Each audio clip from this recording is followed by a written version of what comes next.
నమస్కారం సుధీర్ సార్. నమస్కారం. సార్, ఏ స్టూడెంట్‌కైనా సరే అండి ఒక ఛాలెంజ్ ఉంటుంది. అంటే రెగ్యులర్‌గా ఒక సబ్జెక్ట్ మీదే ఫోకస్డ్‌గా వెళ్తే, చదువుకుంటూ వెళ్తే బెటరా? లేదంటే మిక్స్డ్ కాంబినేషన్‌లో చదువుకుంటూ వెళ్తే బెటరా? ఏ కాంపిటేటివ్ ఎగ్జామ్ ప్రిపేర్ అయ్యేటువంటి స్టూడెంట్స్‌కైనా ఒక డౌట్ ఉంటుంది. కొంతమంది ఏం చేస్తారంటే ఒకదాన్నే పర్టిక్యులర్‌గా పెట్టుకుంటూ వెళ్ళిపోతుంటారు. ఆ హోల్ డే అదే పనిగా పెట్టుకుంటూ వెళ్ళిపోతూ ఉంటారు. కొంతమంది ఏంటంటే ఇది సగం, ఇది సగం, ఇది సగం అని చెప్పేసి అనుకుంటుండే. అంటే ఎలా పరిగెత్తాలి కాంపిటేటివ్‌లో? సో మా ఎక్స్పీరియన్స్ తోటి మేము చూసిన బెస్ట్ చెప్తున్నామండి. ప్రిపరేషన్ అంటే మన సెలెక్షన్ ప్రాసెస్ అనేది కాంబినేషన్ ఆఫ్ 3 థింగ్స్.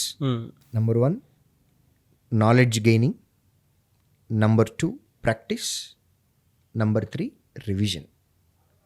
ఈ 3 కాంబినేషన్ తోటే సక్సెస్ వస్తుంది. మనం రాసేటటువంటి ఎగ్జామ్కి ఏమి నాలెడ్జ్ కావాలి, మనకి ఎన్ని సబ్జెక్టుల నుంచి నాలెడ్జ్ కావాలి, ఫస్ట్ ఇది నేర్చుకోవాలి.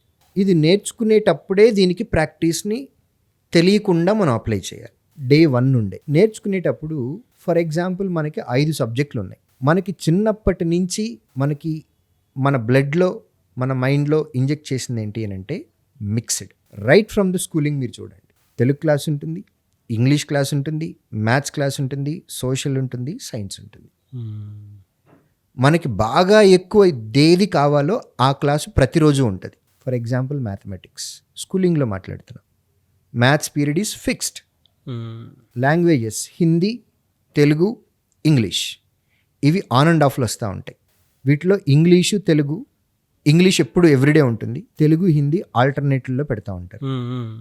సో మన ఫైనల్ ఎగ్జామ్కి మన నాలెడ్జ్కి మనకి ఏదైతే ఎక్కువ కావాలో అది ఎవ్రీ డే ఉండాలి. బట్ ఓవరాల్గా డే అంతా చూసుకుంటే అన్నీ మిక్స్డ్గా ఉంటుంది. మన స్కూలింగ్ నుంచి ఉన్నటువంటి మనకి తెలియనట్టుగా మనకి తెలియకుండా మన బ్లడ్లో ఉంది సార్. ఇదంతా మిక్స్డ్ అనేది మన బ్లడ్లో ఉంది ఆల్రెడీ. మీ మైండ్ ఎప్పటి నుంచో దానికే అలవాటు పడి ఉంది. ఇప్పుడు మీరు కొత్తగా అది కాదు అని చెప్పి 1 ఫుల్ డే మొత్తం ఒకటే సబ్జెక్ట్ అని అంటే mind will not accept.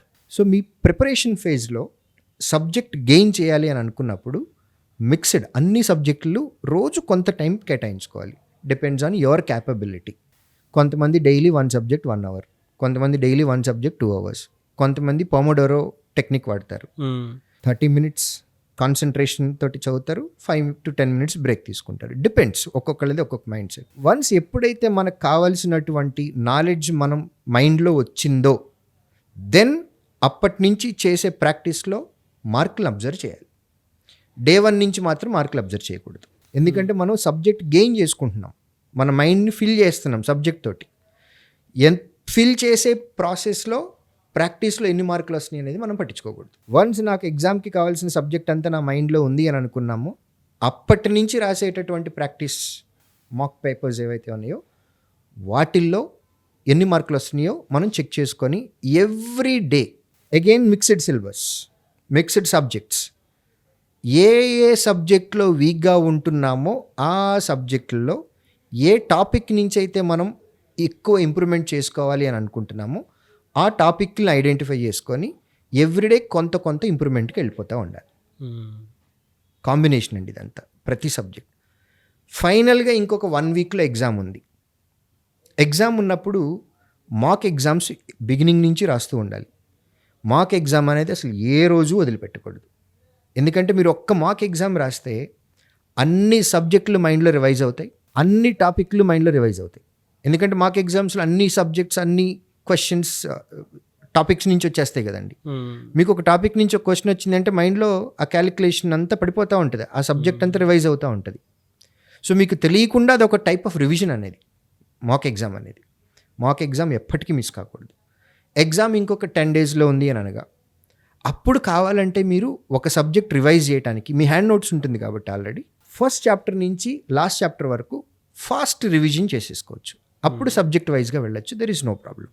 But beginning నుంచి మాత్రం ఓన్లీ సబ్జెక్ట్ పట్టుకొని అదంతా కంప్లీట్ చేసే ప్రాసెస్ అనేది మనకి చిన్నప్పటి నుంచి మన టీచర్లు అలవాటు చేయలేదండి. మనం కొత్తగా అలవాటు చేసుకోకూడదు అది. సో కాంబినేషన్లో వెళ్ళాలి. So end of the day 3 points are important. Subject knowledge from all subjects put together, practice, mock exams and revision.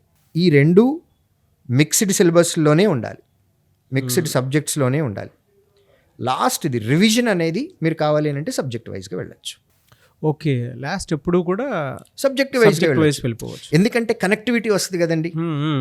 మీరు అర్థమెటిక్ తీసుకున్నారు, ఫస్ట్ పర్సంటేజెస్ రివిజన్ చేశాను, ఇమ్మీడియట్గా నేను ప్రాఫిట్ అండ్ లాస్లోకి వెళ్ళాను అనుకోండి, it makes my job easy. ఇమీడియట్గా simple కాంపౌండ్లోకి వెళ్ళాను, ఆ సెట్ తొందరగా అయిపోతుంది. నేను ఇవాళ పర్సంటేజెస్ చదివి రివిజన్ చేసి మళ్ళీ రేపు ప్రాఫిట్ అండ్ లాస్ తీసుకున్నాను అనుకోండి, బిగినింగ్ ప్రాబ్లం ఉంటుంది. ఒక 10-15 మినిట్స్ అయినా సరే, 10-15 మినిట్స్ అయినా సరే everyday, that is very important for అస్.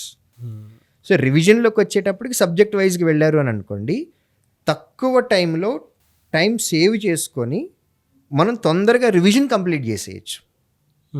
కాబట్టి రివిజన్ అనేది సబ్జెక్ట్ వైజ్గా ఎంకరేజ్ చేస్తాను నేను. Very good info sir. Thank you అండి. Thank you so much Sudheer sir. Thank you.